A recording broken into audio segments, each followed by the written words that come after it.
왜 보면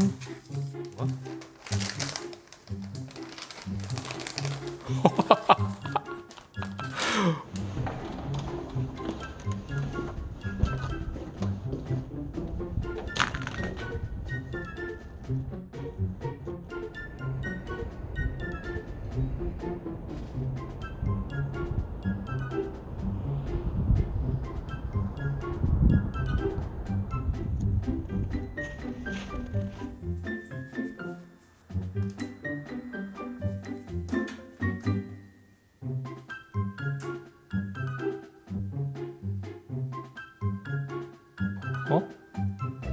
어? 뭐야 이거?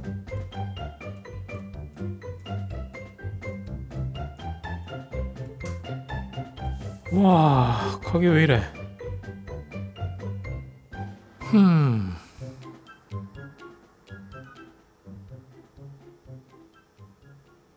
그래서 협찬을 받았어요. 새해에는 완벽한 계획이 있었어요. 작년에 물량 부족으로 구입하지 못했던 지포스 RTX 3080을 내가 원하는 모델을 기다린 만큼 저렴하게 구입을 해서 바로 옆에 있는 AMD랑 인텔 시스템 벤치를 비교해보면 되겠구나, 그렇게 생각을 했는데 누구나 그럴싸한 계획을 가지고 있습니다. 비트코인으로 난리가 나기 전까지 뭐 어쩔 수 없죠. 기가바이트 지포스 RTX 3080 어로스 마스터, 대여니까 부먹이 아닌 찍먹으로 알아보죠.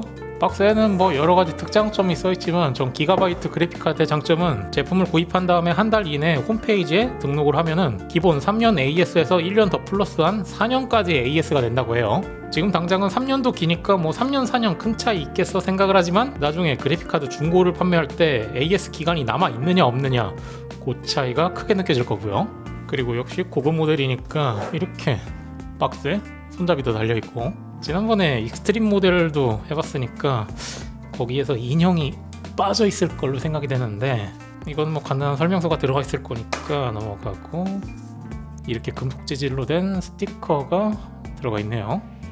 이 녀석도 마스터 모델, 상위 모델이니까 파열판이 두꺼울 거라 예상을 하는데 오우.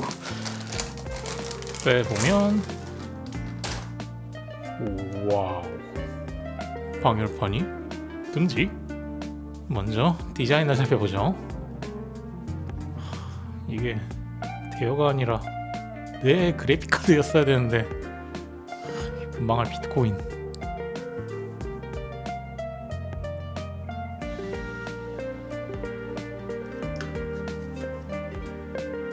포트는 HDMI 3개, DP 포트 3개, 그리고 전원은 8핀 2개.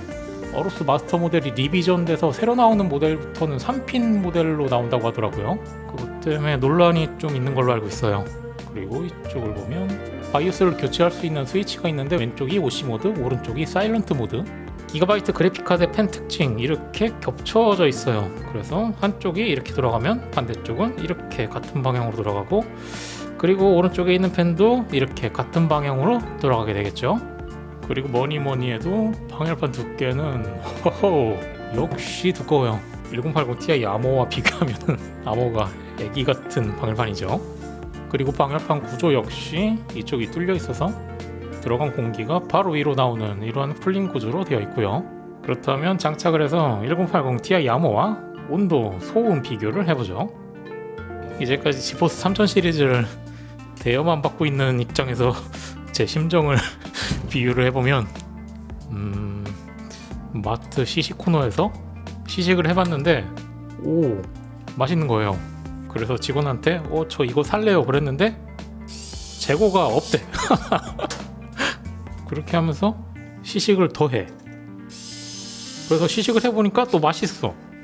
그래서 저 이거 살래요 주세요 했는데 재고가 없대. 마치 그런 느낌? 지금쯤이면 좌 인텔, 우 AMD 이 완벽한 시스템을 가지고 마지막 활용점정 내 지포스 RTX 3080만 있으면 완벽한데, 진짜 3대4 몬터 너만 오면 고 찍먹만 하고 분먹을 할 수 없는 이 안타까운 현실이 진짜 나무든 파워 온.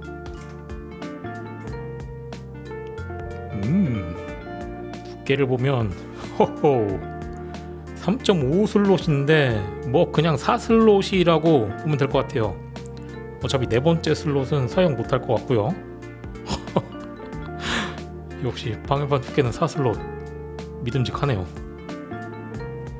와우.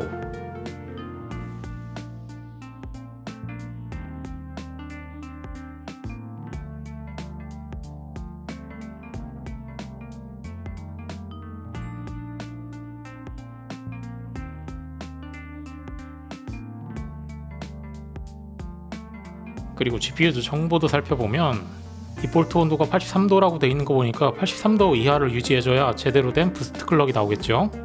그렇다면 바로 최대 온도 테스트로 가보죠. 슈퍼포지션을 실행해서 게임 8K 해상도 런. 현재 실내 온도는 24도. 10시니까 10분 뒤에 최대 온도가 얼마까지 올라갈지 확인을 해보죠. 방금 10분 지나서 10시 10분 실내 온도는 24도 그대로 진행을 했고 최종적으로 확인을 해보면 실내 온도 24도 2500rpm에서 70도 방어해주고 있네요.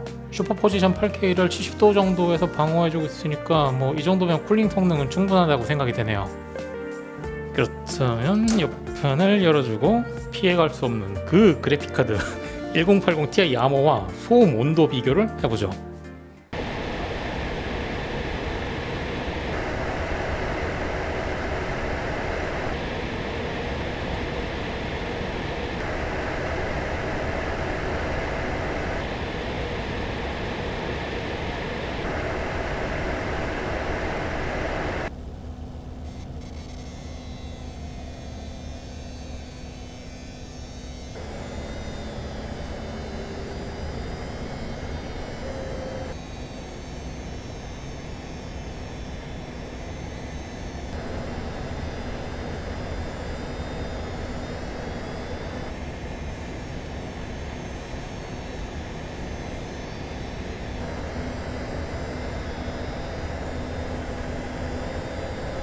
그렇다면 이번엔 애프터버너 프로그램을 사용하지 않고 지포스 자체 기능으로 프레임을 표시할 수 있는 성능 오버레이 기능에 대해서 알아보죠.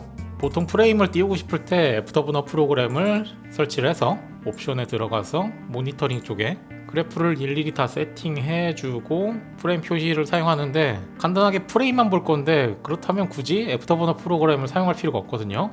오른쪽 아래 지포스 아이콘을 오른 클릭하면 지포스 익스피리언스 프로그램을 실행해서 톱니바퀴 모양을 클릭을 하면 실험적인 기능 허용 업데이트가 필요합니다. 이걸 체크해주면 게임 내 오버레이 단축키로 Alt Z를 눌러보면 오른쪽 위에 성능이라고 있어요. 이거를 클릭을 해보면 이쪽에 성능 오버레이 단축키로 Alt 플러스 R 여기서 세팅을 해주면 톱니바퀴 누르고 성능이 선택되어 있는 상태에서 어느 위치에 표시해 줄 건지 이렇게 네 군데를 설정할 수가 있어요. 내가 마음에 드는 위치에 설정을 하고 저는 왼쪽 위에가 좋으니까 이렇게 두고 아주 기본적인 프레임만 나오게 할 수도 있고 아니면 기본 정보 아니면 고급 정보까지 내가 원하는 대로 스타일을 선택한 다음에 저는 고급 정보로 모든 걸 다 보고 싶으니까 이렇게 설정을 해서 닫아줍니다. 이렇게 해주면 오른쪽 위에 성능 오버레이가 표시가 되죠. 여기 위에 있는 단축키처럼 Alt 플러스 R을 누르면 이렇게 한번 누를 때마다 켜고 끌 수가 있어요.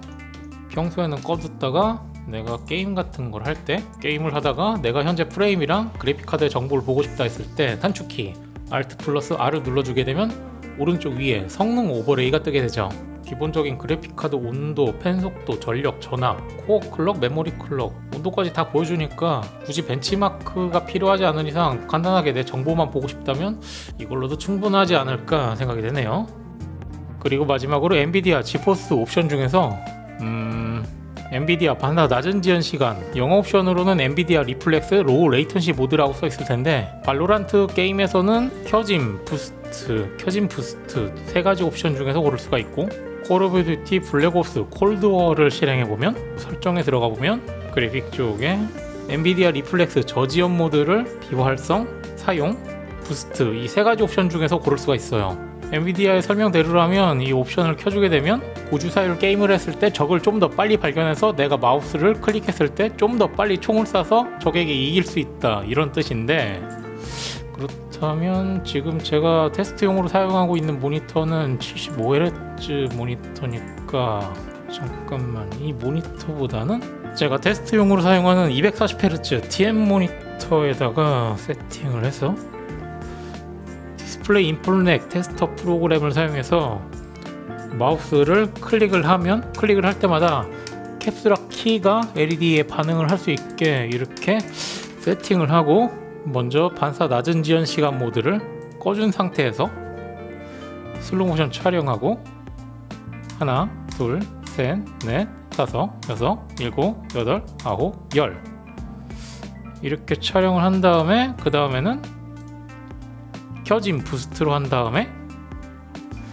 슬로우 모션 촬영 하나, 둘, 셋, 넷, 다섯, 여섯, 일곱, 여덟, 아홉, 열 이렇게 완료를 해서 과연 지연 시간이 얼마나 차이가 날지 헝그리 인풋렉 테스트를 한번 해보죠.